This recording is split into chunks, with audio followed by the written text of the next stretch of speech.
My name is Keith. I'm a 26-year-old comic book artist. Currently, without a steady job, I'm getting by on small gigs.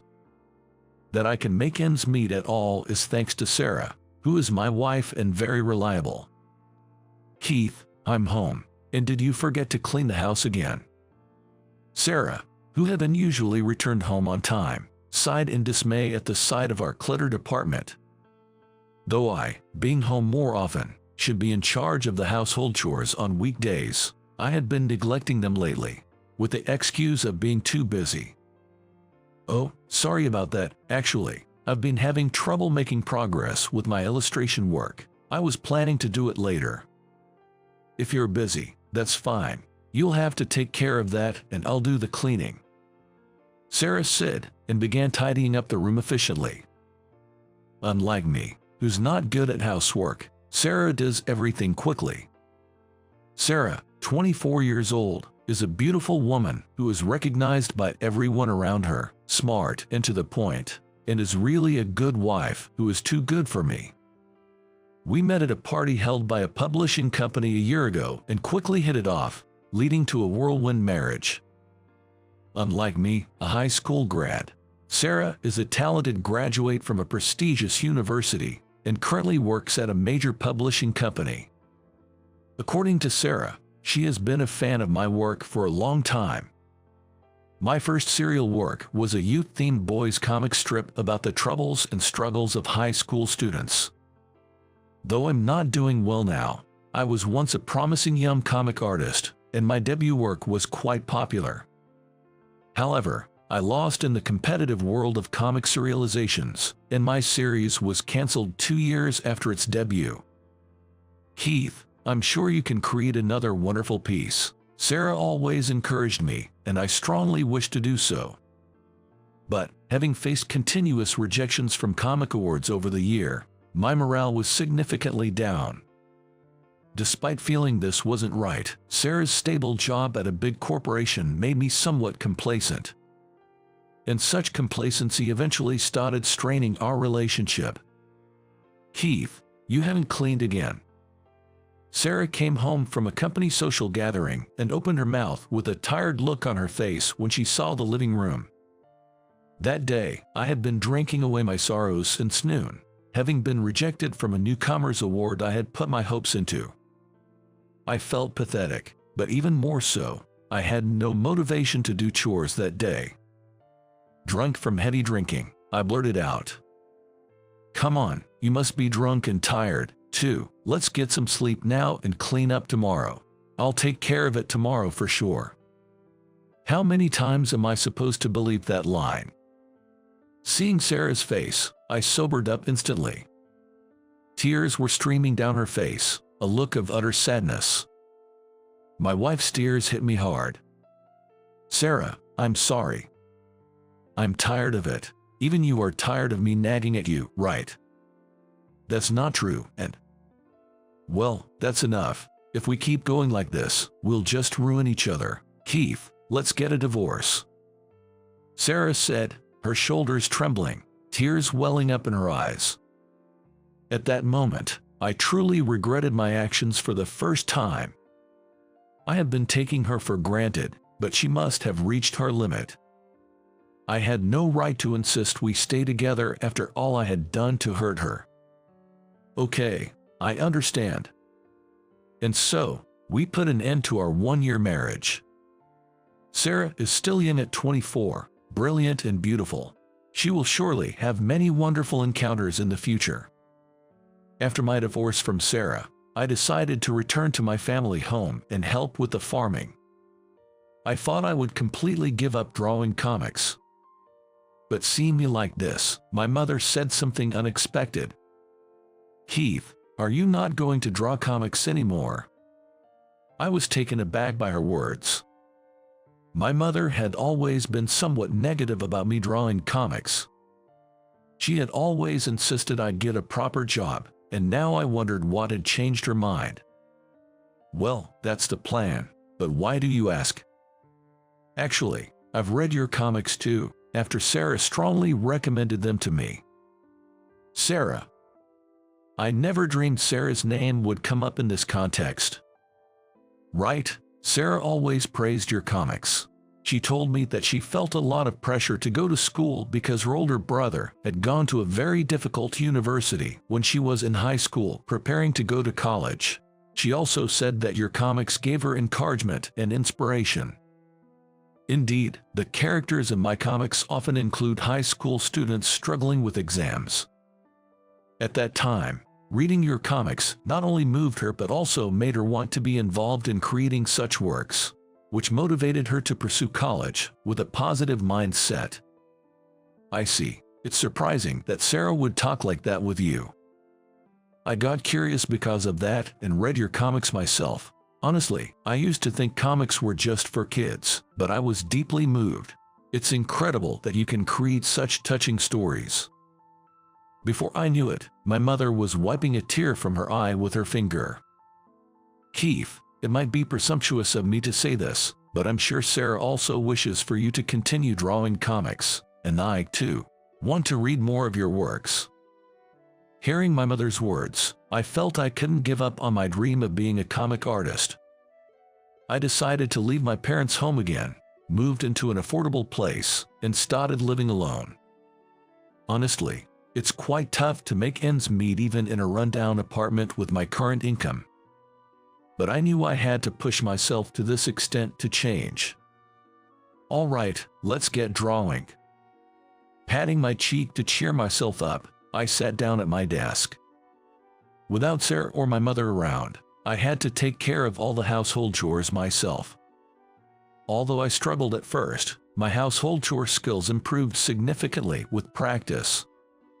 Without anyone else to rely on, I had to do everything myself, and that changed me. What I initially thought of as bothersome chores became enjoyable as I figured out my own ways to do them. How to make delicious and filling meals with cheap ingredients. I began to draw essay comics and regularly post them on social media. My comics received more attention than I expected, so I added episodes about how I was a failure of a man, which led to my wife leaving me, all themed around a divorced man's budget living. Sarah might never see this work, but in a way, it's also an act of repentance towards her. 10 years after starting to live alone, I began to lead a somewhat stable life. Unfortunately, I haven't secured a comic serialization yet, but I've gotten more illustration work, and it seems I can continue living this way. However, an unexpected event happened one day. What? You want to publish my essay comics as a book? I was startled when an unknown number called my phone, but the caller turned out to be the editor-in-chief of a major publishing company. Yes, we saw your work online and thought it was very unique.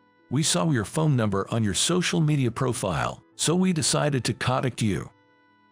I often received calls for small jobs, but I never dreamed a major company would contact me. We'd like to invite you to our office to discuss a potential contract. Yes, of course. And so, I met with the editor-in-chief, Jason, at the publishing company. Jason was a very pleasant man who offered me a very favorable contract. He planned to publish my social media posts as a book with exclusive bonus pages. Jason's plan was to continue releasing my work on social media and periodically publish books. To have my work published, and even to be able to release subsequent volumes, is incredible. This is truly a dream come true. Jason, thank you so much for everything. I look forward to working with you. Oh, actually, that's the thing. Unfortunately, I will be working on editing another magazine next month. Is that so? I was honestly a bit shocked, as I thought Jason and I could become good business partners. Yes, but don't worry. We've already decided on my successor, who is perfect for this job. Let me introduce to you. Saying that, Jason left the room to call the new editor-in-chief. I wondered who my new editor would be, feeling nervous. To my surprise, standing next to Jason was Sarah. Sarah was also surprised to see me. Sarah, this is Keith, the artist I scouted. You'll be the editor-in-chief starting next month, so I thought it would be better to have a face-to-face meeting first. Judging from the conversation, it seems Sarah is going to be promoted to editor-in-chief next month. Despite the unexpected situation, Sarah extended her hand and greeted me. Nice to meet you. I'm Sarah and I'll be the editor-in-chief starting next month. Well, nice to meet you too. I'm Keith, a comic artist. I'll leave you now. If you have a little more time, why don't you two talk for a while? Getting to know each other is very important for the editor-in-chief and the artist. Jason then left the meeting room. Left alone in the room, Sarah and I sat opposite each other, silently and tensely, for a while. Sarah, whom I hadn't seen in 10 years, looked exactly the same. No, she had become even more beautiful and appealing than before. While I was admiring Sarah, she was the first to break the silence. It's surprising, isn't it, to meet like this? I never imagined I would meet you in this way, either. Actually, I was headhunted by this company 5 years ago. I felt that I wasn't quite fitting in with my previous publishing company, so the timing was perfect. That's amazing, especially to become an editor-in-chief at your age. Thank you. I'm still inexperienced, but I'll do my best. I am happy to be able to work with you. Also my pleasure to work with you. Then we shook hands again. It seems I might be able to build a good professional relationship with Sarah. I was relieved, thinking I have completely fallen out of favor with her. Also, this is something I should keep to myself, but I felt somewhat relieved to see she was still using her maiden name and there was no ring on her left ring finger. Sarah was modest about herself, but she was truly a competent career woman. Thanks to Sarah's precise advice, I was able to create even better works, and my comic posts on social media steadily gained more readers. Jason was so supportive that he frequently gave Sarah advice about her work, beyond his responsibility. And Sarah gladly took his advice, saying, "Thanks for the advice I can use in the future." This kind of humble attitude has probably led her to further growth. Jason, too, must have a strong expectation for his junior, Sarah, which is why he takes such good care of her. One day, Jason shared something with me. Sarah has quite a good eye for judging artists. Actually, I heard about you from Sarah. Really? Sarah was checking your posts every day and recommended them to me. That's why I strongly felt I wanted her to be your editor-in-chief after me, though Sarah herself didn't expect to end up being your editor. With a smile from Jason, I felt a warm sensation in my heart. Even after our divorce, Sarah had been regularly reading my works on social media. It was Sarah's recommendation that led to my direct contract with the publishing company. I couldn't thank Sarah enough. Along with my genuine appreciation, I noticed once again that I still had feelings for Sarah. Of course, she ended up divorcing me because I was such a loser, so it wouldn't be easy to mend our relationship. But I hoped that by creating good works, I could at least earn her recognition as a comics artist. I had decided to let go of my feelings for her, but then an unexpected situation occurred. I was leaving the company after a meeting and saw someone crouching near the building. Concerned, I approached and found it was Sarah. "Sarah, are you okay?" "Keith, I suddenly felt sick. Should I call an ambulance?" "No, it's not that bad, but I'd like to lie down if possible." I hailed a taxi and decided to take Sarah to her apartment. Fortunately, it was only a 10-minute drive from the office to her apartment, so Sarah could lie down on her bed right away. She must have been exhausted. As soon as Sarah lay down, she fell asleep. I headed to the supermarket near the apartment to pick up groceries and medicine to take care of Sarah. There was no way I could leave Sarah alone in that condition. About an hour later, when I returned to her apartment from shopping for essentials, Sarah looked better and greeted me as she woke up. "Keith, I'm sorry for the trouble. You went shopping for me, didn't you? Please, take this money and head home soon. I just have a slight cold, so there's no need to worry." "Oh, no problem. You've been asleep since you got home, Sarah. You should eat something. I'll prepare it, so just wait here." While Sarah waited at the table, I started cleaning the kitchen. True to Sarah's meticulous nature, the apartment was clean overall, but I found a few dishes left unwashed in the kitchen. Seeing me wash the dishes and efficiently prepare the meal, Sarah seemed surprised. "Wait, Keith, when did you learn to do this?" Sarah said that, widening her eyes and staring intently at me. She probably knows me only as the person who struggled with household chores during our marriage, which makes her even more surprised. "You haven't seen anything yet." Saying that, I showed off my proud skills to Sarah. "Ta-da! This is my special soup that I even featured in my essay." I served the soup and Sarah ate it with pleasure. "This is really delicious." Seeing Sarah happy made me feel a happiness I had never known before. Though I used to think of chores as a nuisance, making someone special happy like this felt like a joy to me. After finishing the soup, Sarah turned to me and said, "Keith, you've really changed. Just like you wrote in your essay, you've really put in the effort." Well, I was too complacent before, but knowing that you read my essay made me very happy. "Yes, Keith, I've never forgotten about you, not even for a day. I might not have the right to say this, but I still love you, Sarah. If possible, I want to share my life with you again. Keith, I believe that with you as you are now, we can have a happy marriage." Saying this, Sarah moved closer to me. I never imagined that after 10 years, she would return to my arms.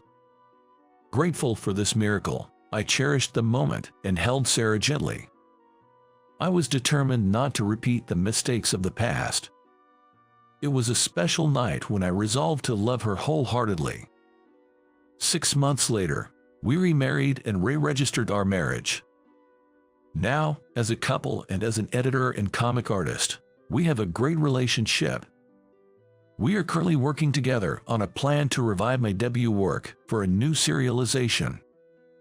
Let's make it even better this time, taking into account what went wrong when it was canceled before. I'll definitely do my best. Just like in life, any story can start over again if the author is willing. Just as the relationship between me and Sarah has become more connected than before, that youth story that once moved Sarah will also move people even more.